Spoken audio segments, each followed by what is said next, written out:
This is GAU Studios live at PAX 2014, and we are talking with Robbie from Rebellion about Sniper Elite 3. For people who aren't familiar with Sniper Elite, why don't you tell us about the franchise? Sure, so Sniper Elite is, the franchise itself is renowned as being a tactical third-person shooter. It's not your typical run and gun, and what we've brought in for Sniper Elite 3 are these really huge open levels. They're 3 times the size of any levels we've had in other games, and it gives you a huge variety of choice and longer shots. Definitely. So I noticed that one of the new biggest features is the kill cams. You slow it down and you can actually see the bone break.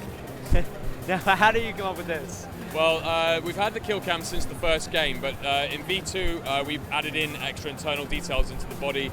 It actually shows you the finesse of your shots. So if you take a shot and you were aiming at the head, but then you see the bullet track through the lungs, you know that gravity has had an impact. So it is a way of communicating to the player not only the damage a sniper causes and why they're so feared in all conflicts, but also the impact that gravity has on any kind of shot.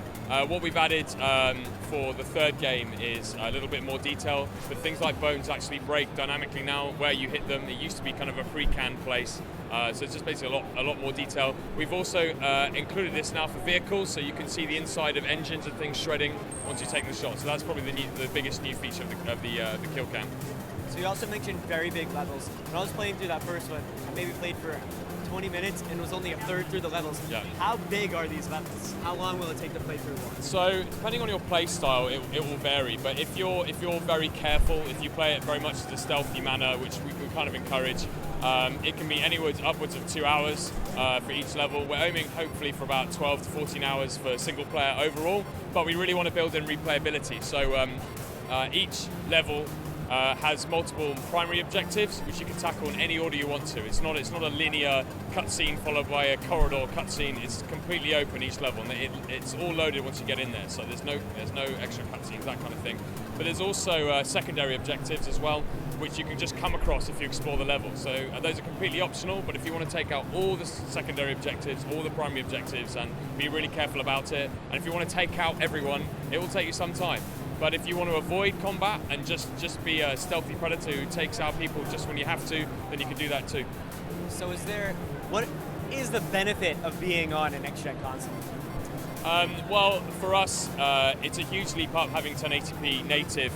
Obviously you can do that on V2 on PC, but for the third game to have that on consoles is kind of important. You get that extra fidelity, which when you're doing long-range shots, it's a big help. But fortunately, the in-house engine we use has meant that the improvements across all platforms are there. So if you're on 360 or PS3, you still get the same large levels, the same level of advanced AI, and the same experience basically.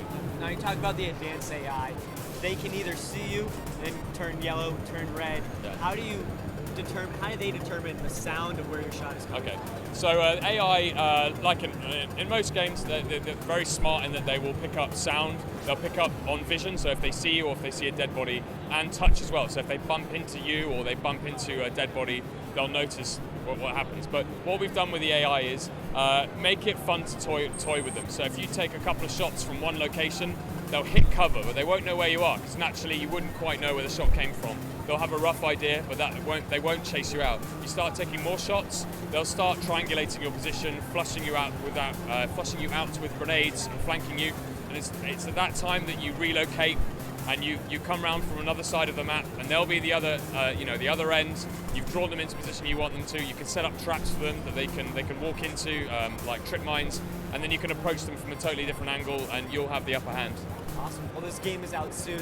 Why don't you tell everybody when it's going to be out and for what consoles? Sure. So it's coming July 1st in North America for Xbox One, PS4, PS3, Xbox 360, and then PC a couple of days earlier, June 27th, worldwide digitally.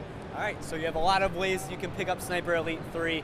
Make sure you check it out when it drops. And this is GAU Studios. I'd like to thank Robbie again. Game on.